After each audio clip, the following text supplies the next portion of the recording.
नमस्ते दोस्तों। आपका एक बार फिर से हमारे YouTube channel YSH group of education में स्वागत है।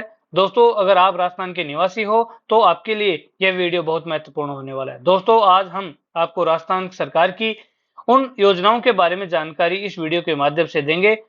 वीडियो बहुत शानदार होने वाला है। दोस्तों, राजस्थान सरकार के द्वारा बुजुर्गों एवं निःशक्तजन एवं विधवा तथा लघु सीमांत वृद्धजन एवं कुष्ठ रोग से जो परेशान है, ग्रस्त है, उन लोगों के लिए राजस्थान सरकार सामाजिक सुरक्षा अधिनियम के तहत पेंशन दे रही थी। और वो पेंशन काफी दिनों से उनके खातों में नहीं डल पा रही है।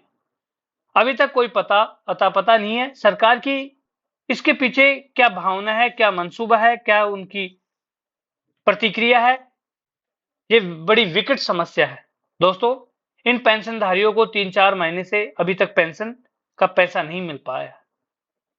मुझे लगता है कि इनको पेंशन का जो पैसा देखे हुए कई अरसे हो गए। इन लोगों की जो समस्या है, बहुत ज्यादा परेशान हो रहे हैं, बहुत ज्यादा दुखी हो रहे हैं। कुछ लोगों की तो बहुत ज्यादा विकट समस्या इसलिए है कि उनके यहाँ पर उन लोगों के कोई कमाने वाला नहीं, उनके यहाँ उनकी सेवा करने वाला कोई नहीं। एक महिला का कमेंट मिला हमें देखने को, तो मित्रों उन्होंने बताया कि हमारे यहाँ पर कोई हमारे बेटा भी नहीं है और हम क्या है बहुत बुजुर्ग है और हमारी 4 माह से पेंशन नहीं आ रही और हम लोग उस पेंशन के भरोसे ही हमारा जीवन यापन कर रहे हैं। मित्रों, इन लोगों के साथ कैसा बीत रहा होगा, कैसी समस्या इनके सामने खड़ी हो। मित्रों, आप बताओ कि राजस्थान सरकार के समस्त अधिकारी एवं नेता, एमएलए, एमपी, इनकी समय पर पेंशन जारी कर दी जाती है क्योंकि इनके तो बच्चे हैं और उनके मित्रों उनका क्या हाल होगा जो उनके यहाँ पर कमाने वाला कोई नहीं है। मित्रों, सरकार की ये उदासीनता, ये गंभीरता बिल्कुल भी असराहनीय है। इसलिए सरकार किस प्रकार काम चलाएगी ये तो आगे देखने वाला समय ही बताएगा। इसके प्रति, सरकार के प्रति लोगों का बहुत ज्यादा रोष फैला हुआ है। लोगों में कष्ट और आक्रोश बिल्कुल असहनीय है। मित्रों, हम आपको बता दें कि शायद ये सरकार की दशा बहुत दयनीय होती जा रही है मेरे अंदाज से। गुजरात सरकार का दावा था कि हम 10 अक्टूबर को सभी के खातों में पेंशन जारी कर देंगे, डाल देंगे, लेकिन आज 10 तारीख अर्थात 10 अक्टूबर हो गई, लेकिन अभी तक किसी के खातों में पेंशन देखने को नहीं मिली। वो कहते थे कि डबल इंजन की सरकार रहेगी हमारी, लेकिन मुझे लगता है ये इंजन फेल होता दिखाई दे रहा है। मुझे लगता है कि सरकार की ये कहीं ना कहीं एक उदासीनता है। सरकार लोगों को परेशान करने का ये नया एक मोहरा है, गुमराह कर रही है सरकार। परेशान करने के अलावा और कुछ नहीं कर सकती सरकारें। तो दोस्तों, अभी हमारे पास और कोई नई अपडेट नहीं है क्योंकि आज की जो अपडेट है, जो सरकार ने पेंशन डालने की आज की कही थी, हमने आपको पेंशन जारी नहीं करने की जो अपडेट इस वीडियो के माध्यम से दी है, आपको अवगत कराया है। अगर हमारे पास कोई नई जानकारी हमारे सामने आते हैं तो हम आपको तुरंत ही अवगत करवाने की कोशिश करेंगे। मित्रों, सरकार का ये रवैया बिल्कुल अच्छा नहीं है। सरकार कहीं ना कहीं मुझे ये भी लग रहा है कि पिछले दिनों सरकार ने कहा था कि हम इस पेंशन के माध्यम से जो फर्जीवाड़ा किया गया है उसकी हम जानकारी कर रहे हैं, तो उनको फर्जीवाड़ा का जो जानकारी थी वो उनकी जांच अभी तक पूरी भी नहीं हो पाई है क्या? ये जिनकी जांच हो गई उनके खातों में तो डालना चाहिए था। कई सरकार के सामने ये इस प्रकार के कई प्रश्न खड़े हुए हैं। सरकार ने हाल ही में एक नई और घोषणा की है। सरकार नई नई घोषणाएं तो करती है लेकिन इंप्लीमेंट नहीं कर पा रही है, नई नई लागू नहीं कर पा रही है। और लागू तो कर पाती है लेकिन पिछली जो योजनाएं हैं वो दम तोड़ रही है, वहां अंधेरा छाया हुआ है। मित्रों, सरकार की नई योजनाओं का क्या करें जब पिछली योजनाएं ही कारगर सिद्ध नहीं हो पा रही, तो इन नई योजनाओं से क्या मतलब है। दोस्तों, हम आपको बता दें कि ये योजनाएं बहुत महत्वपूर्ण है, छात्र वर्ग के लिए बहुत इंपॉर्टेंट योजना है। लेकिन ये योजना बहुत ही महत्वपूर्ण है, लेकिन सरकार इसके प्रति उदासीनता का मुखौटा पहरे हुए है। दोस्तों, हम बता दें कि अनुवृत्ति कोचिंग योजना, जिसके तहत लगातार कई छात्र छात्राएं अपने भविष्य को संवारने, निर्माण करने का जो हौसला बुलंद करते थे, उस योजना का अब मुझे लगता है कि यह भी अटकी हुई है। दोस्तों, अक्टूबर का महीना आ गया, सरकार ने अभी तक बजट जारी नहीं किया। गरीबों के जो बच्चे थे वो अपने सपने सजोते थे इसके माध्यम से। वो पढ़ लिख कर उन कुर्सियों पे बैठने का ख्वाब देखते थे जहां उनके सपने साकार होते थे, लेकिन सरकार अब उनके प्रति भी एक उदासीनता दिखाने की कोशिश कर रही है। दोस्तों, हम आपको बता दें कि पिछली सरकार बहुत ही महत्वपूर्ण कार्य करके गई थी इस अनुप्रीति योजना में। दोस्तों, क्या सरकार आम लोगों के बच्चों को राहत प्रदान करेगी? क्या सरकार आम लोगों के बच्चों को राहत प्रदान करने का मंसूबा नहीं रखती है? सरकार के सामने ये विकट प्रश्न हमारे खड़े हैं। दोस्तों, इसके माध्यम से हम आपको बता दें कि इस अनुप्रीति योजना के माध्यम से प्रतिवर्ष 30,000 बच्चों को फ्री कोचिंग प्रदान की जाती थी। लेकिन सरकार ने हाल ही में अभी तक बजट जारी नहीं किया, क्योंकि सरकार बजट जारी कहां करे, क्योंकि अभी तक अक्टूबर का महीना आ चुका है, लेकिन सरकार ने अभी तक इन निःशुल्क अध्ययन या कोचिंग करवाने वाली संस्थाओं को बजट जारी नहीं किया। बजट जारी नहीं करने के कारण वो बच्चे दर दर के ठोकरें खा रहे हैं। इंतजार कर रहे हैं कि सरकार कब बजट जारी करे, कब फॉर्म आवेदन के लिए मांगे जाएं और हम कब फॉर्म अप्लाई करें।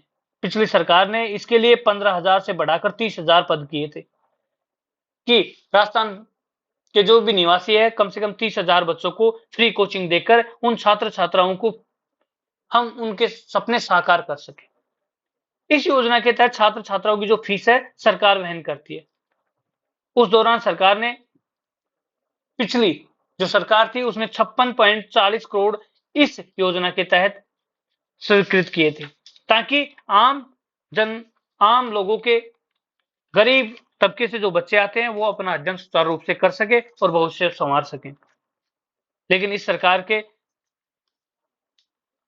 बिल्कुल भी अनदेखी कर रही है सरकार के कार्यकाल में।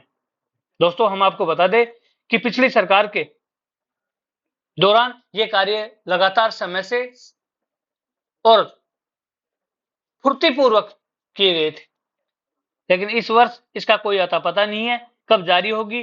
पिछले वर्षों में कुछ सीटें इस योजना के अंतर्गत जिस प्रकार बढ़ी है वो पिछली सरकार की ही देन थी। हम आपको बता दें कि 2021-22 में अनुप्रीति योजना के तहत 10,000 सीटें जारी की गई थी कि 10,000 सीटों पर बच्चों के लिए आवेदन मांगे गए थे कि इन बच्चों को हम राजस्थान में फ्री कोचिंग प्रदान करेंगे और इनका पैसा राजस्थान सरकार वहन करेगी। फिर सरकार ने इसको बढ़ाकर 2023 में, अर्थात 22-23 में इसको 15,000 कर दिया गया था। सरकार ने फिर यहां पर उदारता दिखाई और सरकार ने फिर 2023-24 में इसको बढ़ाकर 30,000 आवेदनों की संख्या इसमें कर दी कि 30,000 बच्चे इस योजना के अंतर्गत फायदा उठा सकते हैं। अनेक कोचिंग, चाहे वो इंजीनियरिंग के हो, यूपीएससी की हो, आरएएस की हो या कांस्टेबल की हो, अन्य किसी भी ग्रेड की जो भी है कोचिंग प्रदान की जाती है वो इस योजना के तहत प्राप्त कर सकता था। लेकिन 2024-25 में अभी तक आवेदनों के लिए बच्चे लगातार इंतजार कर रहे हैं। सरकार ने अभी तक आवेदनों की न तो डेट डाली और न ही आवेदन मांगे गए। अब देखने वाली बात यह है कि सरकार कब नींद से जागेगी। इस योजना के में प्रदेश के प्रमुख कोचिंग संस्थाओं में प्रवेश मिलता था।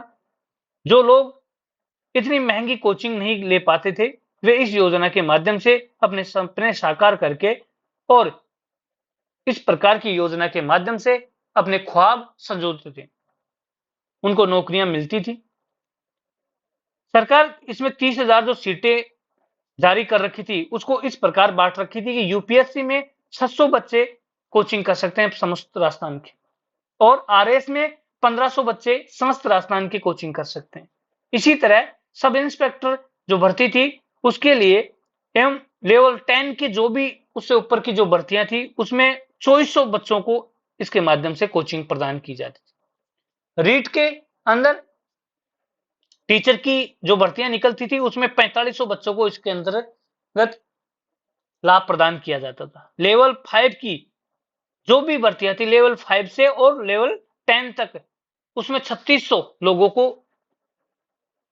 इस योजना के तहत फ्री कोचिंग प्रदान की जाती थी।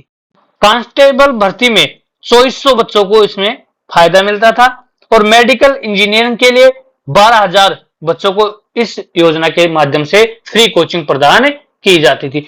मित्रों, कलेक्ट में 2100 बच्चों को एवं अन्य जो भी भर्तियां थी उनमें 900 बच्चों को सीटें ये प्रदान की जाती थी। उन बच्चों को इसके तहत शिक्षा प्रदान की जाती थी, कोचिंग प्रदान की जाती थी फ्री में। और इन सभी कोचिंग संस्थानों को पैसा सरकार उनके डायरेक्ट उनके खातों में डाला जाता था। इस प्रकार आम लोगों के बच्चों को ये एक महत्वपूर्ण, बहुत शानदार व्यवस्था प्रदान करी थी सरकार। लेकिन अभी तक फॉर्म अप्लाई नहीं मांगे जा रहे, नए फॉर्म अभी तक भरे जा रहे। बच्चों में आक्रोश का माहौल देखने को प्राप्त हो रहा है। आने वाले दिनों में अनेक भर्तियां आने वाली है, लेकिन वे बच्चे अभी कोचिंग से वंचित हैं। सरकार को इस पर कदम उठाना चाहिए। मित्रों, आप हमारे इस वीडियो के माध्यम से हम आपको नई नई व्यवस्थाएं, नई नई जानकारियां, नई नई योजनाओं की हम प्रदान करते हैं दोस्तों। इसलिए हमारे इस वीडियो को शेयर करें, लाइक करें, कमेंट करें एवं सब्सक्राइब करें हमारे इस चैनल को, ताकि आने वाले नए दिनों में हम आपको और अच्छी योजनाएं आपके लिए लेकर आएंगे। दोस्तों, आप हमारे चैनल पे नए हो तो हमारे चैनल को सब्सक्राइब करें और हमारे इन वीडियो को आपके जो भी दोस्त हैं, आपके फ्रेंड हैं या फिर आपके रिश्तेदार हैं, उन तक पहुंचाएं और हमारे इन वीडियो को लाइक करें, शेयर करें। दोस्तों, हमेशा हम चाहते हैं कि आम जन तक ये हमारी योजनाएं पहुंचे। सरकार का यही ध्येय है और हमारा सिर्फ मूल मंत्र यही है कि आप सभी को इन योजनाओं के बारे में जानकारी होनी चाहिए, ताकि आप लोग समय से और समय पूर्व पहले पहले इस योजनाओं का फायदा उठाकर उन पर कार्य करके और अपना अमूल्य पैसा बचा सके। धन्यवाद दोस्तों, नया वीडियो फिर लेकर आएंगे। धन्यवाद।